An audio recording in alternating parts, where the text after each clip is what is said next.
So, first things first, guys. How are you? Very, very good. How are you, Robin? I'm alright, thank you. Good. Now we were in Maastricht yesterday with a lovely day off, so we're just relaxed and ready for the festival. And, well, you mentioned a day off, and before this, kind of from the start of Kodaline, you'd been touring for 5 years straight. So when did you notice that you needed a break?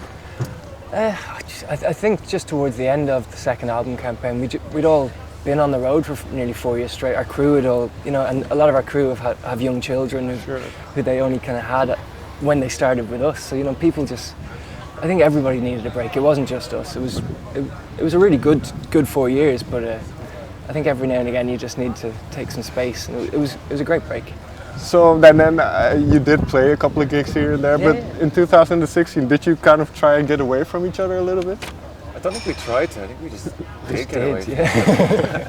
There was a lot of life going on, lads getting engaged, having to organise weddings, and we just kind of needed a break. And we ended up taking a lot longer than expected. But I think in that time we wrote our third album, which we spent a lot more time on than the second. Even recording it, we spent more time on it, and that's nearly done now. And it kind of, instead of having to go back on tour and do all that, we now really want it.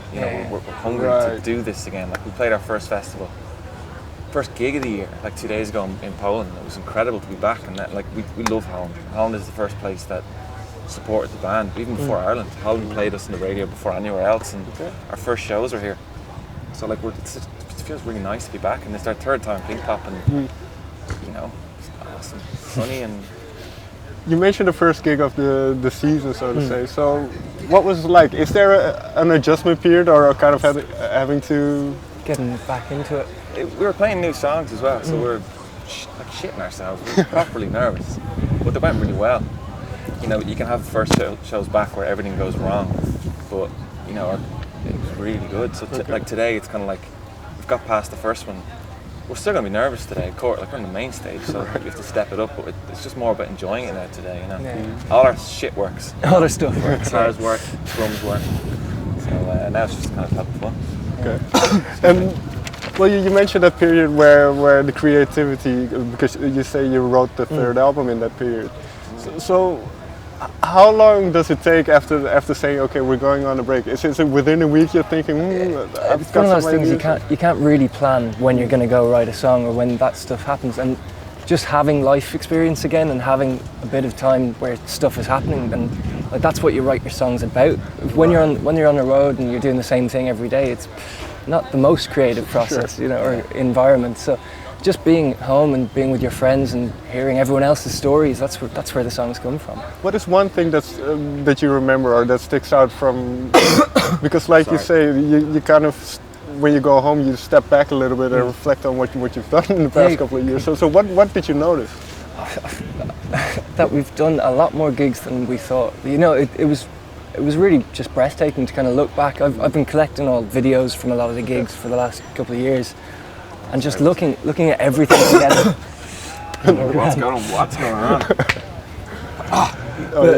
Looking at everything just as a body of work. When you look back at the tour posters and just the amount of gigs we've actually done, it's amazing. We've been around the world like 2 or 3 times, at this stage. It's just quite an achievement, and you never realise it when you're in the bubble. And we always talk about our bubble, but it was the first time getting out of that and really just having a better perspective on what we've done. And the highlight, was it Croke Park? I think that's up there. Yeah, it's up there. I mean, that place is like any Irish person knows or has been there. We got to play with Ed Sheeran, who's like a dude, and become a friend of ours, and he brought us on during his set to play one of our songs. And I mean, there was 80,000 people singing every word back. Right. And it was in Dublin, and it was kind of like we got a taste of that. We got a taste of it, like playing to crowds that size, and it's definitely made us want more of that. Well, I was gonna ask, is that where the ambition is then to? Well, the ambition's never changed, but I think when you have like opportunities like that and moments, you realise how tantalisingly close everything is. It's like, I think if that's not your ambition, you're just a fucking liar. I think whether you're going to get there or not. I think that's where you should aim for. But yeah, like you say, is that when at the conception of the band, and obviously you've been playing music a long time before, but was that always the dream? And I think when you're growing up and you're like when me and Steve were writing songs in our houses when we were kids, and like your auntie come around and be like, "You playing in Croke Park someday?" You know, and like it's always been that kind of thing. But until that actually happened, and we got to play a song, and we played to 40,000 people last year in Dublin, which is like, you know, I don't know. You never know how the next album's going to go, and it's a huge risk doing that kind of stuff, and it's almost unimaginable. But you do have to. This part of you has to believe that someday you're going to get there. Otherwise, you have to set your goals almost harder than you're going to get. I think because you just have to. You know? Yeah, completely. But so, and especially like you say, when you're younger, you're saying, okay, we're going to play here, we're going to play here, and every time you achieve something, first record deal, first album out, does your ambition shift to does it become? Well, yeah, I think just your view on the world broadens. You know, the further you get into this business that we're all luckily part of, you know, you realise how possible it actually is, and you just, if you're willing to put the work in, it's all there for the taking. You know. And this is perhaps a difficult question for you to answer yourself, but why do you think so many people latch on to your music? Why do you? I've no idea why they do. Yeah, they're wasting their time. You shouldn't question it. That's the one thing. The one definite thing is, don't question anything. That in case you get an answer you don't like. But I've no idea. I'd say people, like, we write songs about real shit that we kind of go through. So obviously, someone hears the song and has been through a similar thing, or they just like a melody, or they like the sound of Steve's voice. You don't really know. It's probably like an amalgamation of a lot of things. Right. Like, I don't know why I like my favourite bands, I just kind of do. So I've no idea. Yeah. Fair enough. And so I want to talk about the new album then a little bit, because is it done now? Nearly. 90%. So just mixing and a few tweaks, that's all. But so then you mentioned it's mostly the experiences of what you've kind of gone through in the last couple of years. Musically then, where did you start? Like, I think in our bedrooms. Yeah. You know? Okay. Yeah, like it did go. I think all the songs have come back from just those simple, right, like sessions where you're just with an acoustic guitar and, you know, or around the piano, and they've come from simple places, and the songs were all finished way before we tried to record the record, you know, which I think was a big difference this time around, because we just had a better picture of what we all wanted from it, you know, so it was less a journey of discovery in the studio, and it was more just making it exactly how we wanted it.